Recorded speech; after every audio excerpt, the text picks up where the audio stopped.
Today, let's talk about collections. And in particular, we're going to talk about the simplest collection, which is a vector or a list. Sometimes they are called lists. So this is done by taking one type, any type that we have seen before, including, so it could be a primitive type, so it could also be one of the composite types we have seen. And you want to make something that contains either 0 copies of that type, 1 or many. The order matters usually, but not always. And in the one that is the most popular, the ability to retrieve the element by position only also matters. So there are many types of collections, but the most common one is the vector. In Rust, you have two types of list. You have the array and you have the vector. So let's see the difference between the two of them. So you always start with the base type. For simplicity, I'm going to use integer 32. So if you want to make an array of 10 elements of i32, the type would be i32 between braces, and then a semicolon and a number of elements. So this is the type. So we have an error here because I cannot just put a type like that. So let's define a variable of this type. So something like that. And if you want to initialize it, you can put the value. So that would be, for example, 0 of type i32, and I want 32 of them.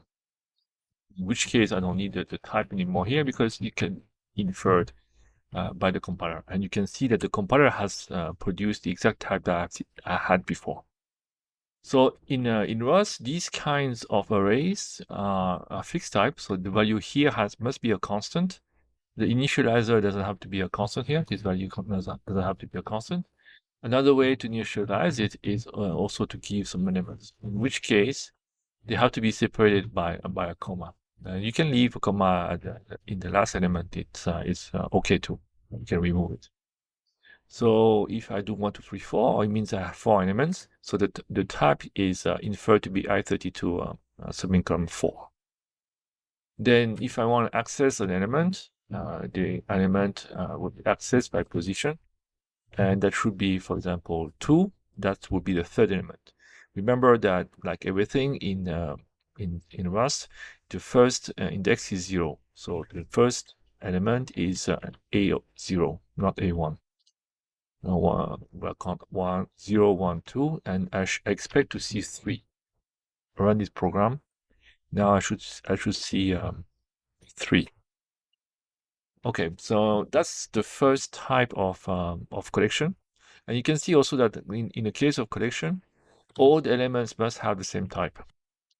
If you want a collection that has elements of different types, which is happens, but it's not super common, what you can do is use a union type inside an array or a list.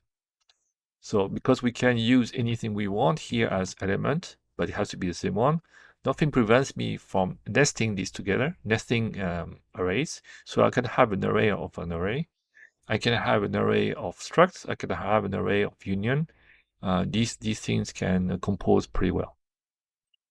So the second type of array is when you don't know the size. You don't know at compile time that there's going to be exactly a certain number of elements. In which case, what you need is the vect or vect. I keep saying vect or vector. So in that case, if you have A and I define it as a vector, really the only difference is that when I initialize it, I use the macro. Everything that has a question, bang, exclamation mark, means that it's a macro. We don't really cover. We will cover macros way later, but just be mindful that whenever there's a bang here, it's a macro. And we saw macro before because println is also a macro. So instead of having just the initializer, I prefix that with a vec, a bang, and then I put the values. So it looks the same, right? But now you can see that the type of A is not i32 4, but it's vect of i32, which means that this is no longer an array, this is a vector. Other than that, it seems to to behave for the moment the same way. So if I print this, I'm also going to get 3. The difference here, though, is that first of all, I can have really large values. So I can have a vector of 0 and 10,000 guys, 100,000 guys. So this will work. Whereas if I do that with an array, I haven't never tried it actually. So let's give it a try. It still works, but I think if I go very high, this may not work anymore. So let's one try 10 million. This is 10 million. But you see, it exploded the stack. Stack overflow. Whereas if I do the same with a vector, I overflowed here. So it is working.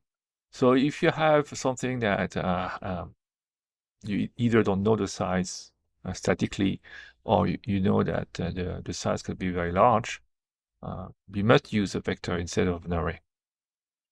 The other advantage of an array, of a vector, sorry, is that the size can change. So if I define a vector with nothing inside, I can define it like this. Now the compiler doesn't know the type of this vector because I have not given any element. So you could not see the element and decide which the type. So it tells me that in this case, the type annotation is required. So let's give it a hint, give it a annotation, and tell it that it's a vector of I32. If I do that and like this is gonna error because the element A2 does not exist. Right? The vector has 0 size. So when I run this, I've got a runtime error saying that the index that I use is out of bounds. The length is 0. I have no element in my vector, but I try to index it at position 2, and that's out of bounds. So if I give some elements, it's gonna work, right? But let's give the element in a different way. So in this case, I have to make my variable, my vector mutable. Also, we're going to see the distinction between immutable variables and mutable variables later. But for the moment, just know that a mutable variable is when the content of that variable can change. So here, I want this vector to change because I'm going to add some element. So I'm going to push element 1. She's adding the element 1 at the end.